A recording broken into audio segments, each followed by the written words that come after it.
You're hitting the gym. You're eating clean, following your routine. And yet, the gains aren't coming as fast as they should. Maybe the problem isn't what you're missing.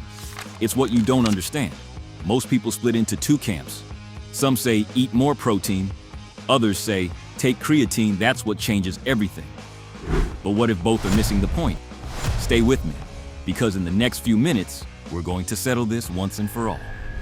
Creatine builds more muscle than food. First, let me be clear. This question is flawed from the start. Completely flawed. It's like asking someone, what's more important for a road trip, the car or the gas? You need both. A car without gas doesn't get anywhere. Gas without a car doesn't either. But here's what's fascinating. Most people think creatine is what builds muscle. That's not true. Creatine doesn't build anything. Period. Let me explain what actually happens inside your body. This isn't about if it works. It's about when you understand the mechanism. Listen, for muscle to grow, you need three things. Not four, not five. Three. Number one, progressive training stimulus. When you lift weights, you create micro tears in muscle fibers. Your muscles detect this and say, hey, I need to get bigger to handle this load. That's the starting point. Without this, nothing else matters. Number two, enough energy. Calories. Your body needs fuel to build new muscle. The research is crystal clear. When you're in a severe caloric deficit, you reduce muscle protein synthesis by 16 to 30%. That means your body literally reduces its capacity to build muscle. You can't build a building without materials and without energy. Number three, enough protein. This is where nutrition enters the conversation. Protein is the bricks. Research published in 2024 shows you need approximately 1.6 to 2.2 grams of protein per kilogram of body weight daily to maximize muscle building. So if you weigh 80 kilos, you need between 128 and 176 grams per day. That's what literally constructs muscle tissue. The real question isn't creatine versus food. It's food versus training versus recovery. Now, here's the concept that changes everything. In the fitness world, there are two categories of things affecting muscle growth. The builders. These are things that literally construct tissue. Progressive training, protein, calories. Rest, without these, there's simply no growth. End of story. The amplifiers. These are things that improve how your body responds to the builders. Creatine is an amplifier. Creatine doesn't build muscle. What it does is, 1. It increases your capacity to produce ATP, cellular energy.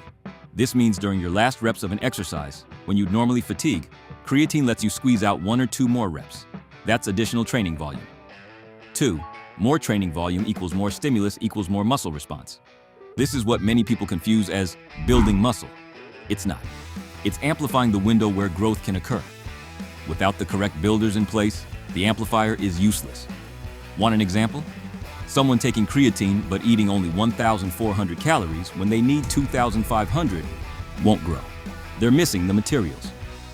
Creatine can't fix that. Here's something that causes panic in a lot of people. When you start taking creatine, you typically gain 1 to 2 kilos in the first 7 to 10 days. Many people think, I'm accumulating water, this doesn't work. Technically, they're correct, but they're interpreting it wrong. Creatine increases water volume inside muscle cells. Literally, it's intramuscular hydration, not edema, not puffiness under the skin. Why? Because creatine is osmotically active. It pulls water into muscle cells. That's actually an advantage, not a problem, because 1. Hydrated muscle cells synthesize more protein. 2. It's an anabolic signal for your body. 3. It's not fat. But here's the important point nobody mentions, that water gain is small compared to what comes next. Studies show creatine amplifies lean mass gains by an additional 0.5 to 1 kilogram over 8 to 12 weeks when combined with training. That's real, actual muscle tissue. The water is the messenger. The muscle is what actually matters. Listen to me, because this is where most people make their biggest mistake. Food is the #1 limiting factor. Not creatine, not supplements. Food. Why? Because without enough protein, you don't have amino acids to build muscle fibers. Calories. Your body doesn't have energy for protein synthesis. The research is clear. Training without a caloric surplus produces slow muscle gain. Training with a small surplus, 5 to 10%, produces the best muscle to fat ratio. Training in a severe caloric deficit basically stops growth. So how many calories do you need? Roughly your basal metabolic rate plus activity, plus 10 to 15% extra. If that's 2,500 calories, you should be at 2,750 to 2,875. But here's the secret people don't want to hear.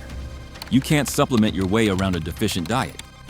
You can take all the creatine in the world, but if you're eating 1,800 calories when you need 2,500 and you're only getting 0.8 grams of protein per kilo when you need 1.6, creatine won't change anything.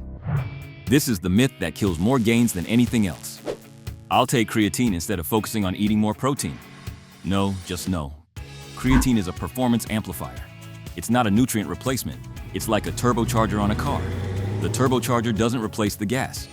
Here's what creatine actually does. 1. Increases available ATP. This lets you do 1 to 2 additional reps. 2. Improves cellular hydration. Creates an anabolic environment. 3. Activates protein synthesis pathways, especially through the mTOR route. But all of these effects depend on you already having enough protein, enough calories, progressive training. Creatine amplifies what already exists. It doesn't create something from nothing. Let me be specific about the mechanism because it's fascinating. When you do a heavy set, you're using ATP as your immediate energy source. After 6 to 10 seconds, that's depleted. Your body has a backup system, phosphocreatine, but that depletes fast too. This is where supplemental creatine enters the picture. By taking creatine monohydrate, the most studied and effective form, you increase phosphocreatine stores in muscle by roughly 20%. What does that mean? In sets of 8 to 12 reps, normally your last 2 to 3 reps are where strength drops off. With creatine, you maintain more tension. More tension equals more volume, equals more stimulus, equals more growth. The studies show 4.43 kilos. More strength in upper body compared to placebo. 3.5 kilos more strength in lower body. This translates to roughly 10 to 25% more total training volume. It's not that creatine builds muscle. It's that creatine lets you build more muscle because you're doing more work. Now, why do some people say creatine did nothing for them? There are 3 main reasons. Reason 1, wrong expectations. They expected drastic changes in weeks. Creatine works over 8 to 12 weeks, not 4. Reason 2, they didn't have the fundamentals in place. Their calorie intake was insufficient. Their protein was insufficient. Their training wasn't progressive. Creatine can't compensate for that. Reason 3, they didn't use it correctly. You don't need to load creatine, 20 grams per day for 5 to 6 days. Just take 3 to 5 grams daily consistently for 28 plus days. You'll get the same benefits without the extra cost. So when someone tells you creatine did nothing for me, what they're really saying is the fundamentals weren't present. Creatine only works if everything else is already working. Here's the simple answer to the question in the title. What builds more muscle? Creatine or food? Food, always. But if your food is already correct, enough calories, enough protein, progressive training, then creatine amplifies what's already happening.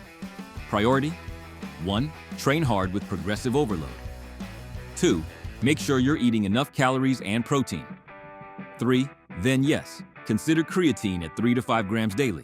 Any significant dietary change should be discussed with your doctor or nutritionist, especially if you have any history of kidney issues. I'm just giving you education based on scientific evidence. And look, drop a comment. Are you already taking creatine? Did you notice a real difference? Or is it just placebo? I want to know what actually happened when you tried it. If this clicked for you, you need to watch my next video. Calories versus protein. What matters more for gains? Because there's an equally important debate there that's going to surprise you. Did you know some people are building muscle with less protein than commonly recommended?